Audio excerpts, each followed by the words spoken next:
Salut à tous et à toutes. Aujourd'hui, j'ai envie de faire une vidéo, une deuxième, parce que ça fait 300 fois que je reprends, il y a toujours un problème. Là, normalement, c'est censé être bon, donc on va y aller, on va voir. Mais ok, en fait, la vidéo de base, celle que je voulais faire et ce dont j'avais envie de parler, c'était de l'inconnu. Pourquoi j'ai envie de parler de ça? J'ai pris mon petit journal intime avec moi. Donc c'est pas un livre, hein. À chaque fois on croit que c'est un livre. L'autre jour je suis allée dans un café encore et on m'a demandé si c'était encore un livre. J'ai dit non, c'est vraiment genre juste un journal intime. Et, euh, et en fait j'ai écrit quelque chose dedans. Pourquoi? Parce que sur TikTok j'ai fait une vidéo et il y a un homme qui a parlé de l'inconnu justement. Et en fait ça m'a beaucoup parlé. Et je me suis dit, j'ai commencé à réfléchir vis-à-vis de ça. Et j'ai compris certaines choses. Enfin moi j'ai vu une solution à cette réflexion, on va dire. Bon, enfin, j'ai juste réfléchi sur ce sujet. Et donc, j'ai écrit des petites choses. Donc, je vais vous lire ce que j'ai écrit.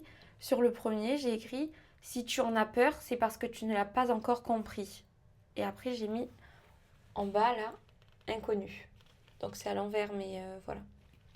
Pourquoi je dis ça? Alors, j'ai pris une expérience qui est toute bête et qui m'est personnelle. C'est qu'en fait, ça fait plusieurs jours que. Enfin, plusieurs jours, ça fait un an, clairement, que je vois des araignées de partout et j'en avais très peur. Et j'ai découvert déjà, bon, bien sûr que chaque animal a une signification spirituelle. Ça, je pense que dans toutes les religions et de partout, on le sait. Euh, En tout cas, moi, j'ai cherché directement sur... Parce qu'à force d'en voir, je me suis dit, il y a un truc. Donc, j'ai cherché araignée, qu'est-ce que ça voulait dire. Et il se trouve que ça parlait du fait d'avoir un besoin d'exprimer sa créativité. C'était exactement ce que je ressentais à ce moment-là. Et cette année-là, du coup, voilà. Et donc quand j'ai commencé à comprendre qu'est-ce que ça représentait, déjà, je l'ai beaucoup plus accueilli, on va dire. Dans le sens où demain je voyais une araignée, j'étais pas oh non, encore. Là, j'étais plus sur ok, j'entends le message. Vous voyez ce que je veux dire? Et, euh, et c'est des choses dont on n'a pas forcément l'habitude de voir. Par exemple, l'autre jour encore, c'est juste pour vous donner des exemples là. Hein. C'est pour imager la réflexion. Mais il y avait une cigale qui était par terre et je lui ai mis mon doigt comme ça au-dessus d'elle parce que pour faire comme si c'était une branche et qu'elle puisse s'accrocher pour la remettre sur l'arbre. Et c'est la première fois que je touchais une cigale comme ça. Et elle s'est agrippée à mon doigt. Et j'ai dit, ok, je respire, j'analyse la situation, j'analyse les sensations que je suis en train de ressentir. Pourquoi? Parce que j'ai pas l'habitude, vous savez, les pattes d'un insecte comme ça, euh, déjà il y a plusieurs pattes, déjà. Et quand il s'agrippe fort à vous, et que vous sentez ses pattes, bon, enfin, moi c'est rare, vous voyez, je pense que ça arrive pas à tout le monde tous les jours.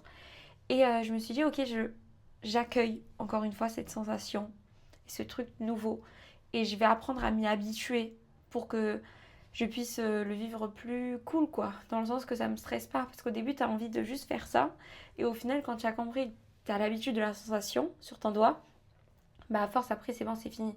T'as l'habitude et voilà, et même j'avais de l'empathie pour la petite bête parce que je me disais, la pauvre elle arrivait pas, j'arrivais pas à la remettre sur l'arbre, elle était comme ça sur le dos, elle pouvait pas se retourner, bon enfin, voilà. Et donc, et tout ça pour dire que quand on fait face à une situation mais que c'est inconnu pour nous, c'est-à-dire que par exemple demain tu te lances dans un nouveau projet, ou non, juste imaginons que tu as un nouveau poste et que du coup on t'a passé ton entretien, nanana, par exemple tu as été accepté, mais en fait c'est l'inconnu. T'as jamais fait ce boulot avant et t'as jamais eu peut-être de retour ou alors que des mauvais retours, peu importe. Et ce qui fait qu'en fait t'es pas trop à l'aise avec l'idée dans le sens où t'es pas trop rassuré avec ce nouvel emploi.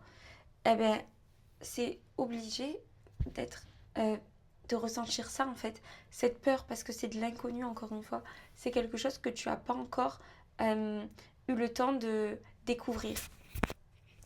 Et tout ça pour dire que, voilà, au final, le jour où tu le découvriras, et à force de t'y habituer, bah après, cette peur, elle sera révolue, quoi. Donc c'est pour ça qu'il faut accepter, voilà, dans le sens où il faut être ouvert quand il y a des nouvelles choses qui arrivent dans notre vie. Là, je parle d'un job, mais ça peut être une nouvelle personne ou quoi que ce soit. Il faut être ouvert, essayer de prendre le temps, du recul.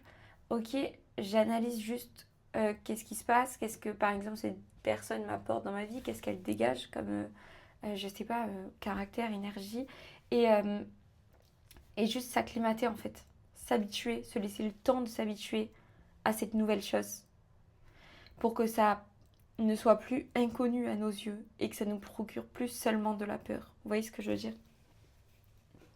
Donc voilà, c'est ce que je veux dire. Et oui, et j'avais une deuxième phrase qui disait « Plus tu comprends ce qu'il se passe et plus tu es habile d'y faire face.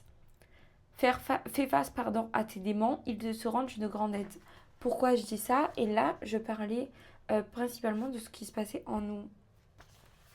Moi, par exemple, à un moment donné, j'ai fui un problème. Je savais que j'avais un souci sur un point de ma vie. Je l'ai fui parce que c'était une manière de pas le rendre concret et de ne pas avoir besoin d'y faire réellement face. Et voilà, de ne pas prendre les mesures dont j'avais besoin pour y faire face parce que je préférais juste le fuir et faire comme s'il n'existait pas. Et au final, un jour, j'ai plus eu le choix. Dans tous les cas, la vie, elle m'a plus laissé le choix. Donc, j'ai pris des rendez-vous. Enfin, je suis allée à des rendez-vous et tout ça. Et en fait, je suis tellement reconnaissante d'avoir passé ce cap et d'avoir concrétisé, d'avoir assumé ce petit problème pour pouvoir, parce que j'ai pu avoir de vrais outils pour y faire face en fait et pour le gérer réellement. Alors qu'en fait, l'autre, comme je le niais et je le repoussais, il s'est étalé sur des années et des années et des années en fait. Alors que dès le moment où j'ai pris rendez-vous avec des professionnels, on va dire, des personnes qui pouvaient vraiment m'aider pour ça, eh ben ça a été... d'un coup, tout s'est accéléré et c'est allé super vite et j'ai pu enfin régler ce souci.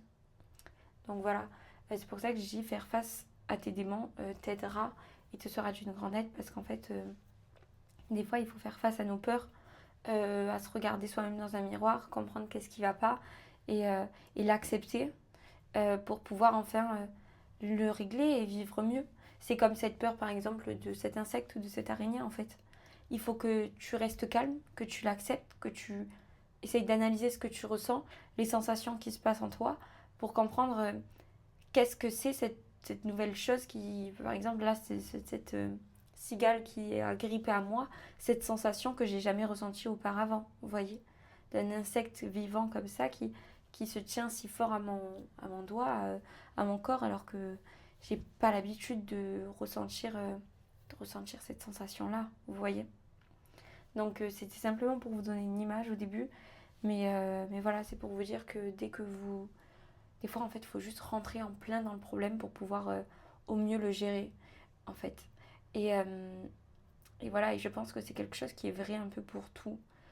Plus vous allez en plein dedans, vous tapez un peu dans la fourmilière, dans le sens où moins vous fuyez vos problèmes ou quoi que ce soit, et plus vous aurez le contrôle dessus, et plus vite vous pourrez les régler au final.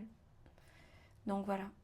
Et la plupart du temps, on se rend compte des fois que c'est pas aussi grave et aussi horrible que ça n'y paraît, parce que dans notre tête, c'est comme si on multipliait tout par 1000, dans le sens où on va se faire des grosses frayeurs ou avoir l'impression que c'est insurmontable, alors qu'en fait peut-être que ça l'est pas forcément. J'avais parlé de ça aussi pour les cours et pour les devoirs, vu que moi j'arrivais pas à travailler parce que j'avais l'impression que c'était insurmontable, que j'allais jamais réussir. Et en fait je me disais, il faut que juste des fois j'arrête, il faut que je me mette en mode robot et juste tu prends une grande inspiration, tu y vas et tu réfléchis pas, parce qu'il faut te mettre dedans pour te rendre compte qu'en fait c'est pas aussi horrible que ce que tu croyais, tu vois. Je sais pas si c'est le monstre, si c'est le film Monstre et compagnie qui peut se relier un peu à ça, où en gros il faut y aller, il faut découvrir pour comprendre qu'en fait c'est pas qu'un monstre, c'est aussi une créature hyper attachante, bienveillante et tout ça aussi. Oui, je sais pas pourquoi j'ai ce film là en tête, mais j'espère que vous comprendrez ce que je veux dire et que ça pourra aider certaines personnes qui peut-être font face à ce moment de peur, on va dire, quand vous faites face à cette chose qui vous paraît inconnue, nouvelle et tout ça. Donc voilà, je suis contente d'avoir réussi à faire cette vidéo. Ça fait 3 fois que je la reprends, 4 fois même, voire 5. Et j'y arrive pas. Et là, cette fois-ci, j'ai réussi. Donc voilà, faut pas lâcher. Et voilà, très bonne journée ou alors très bonne soirée à vous.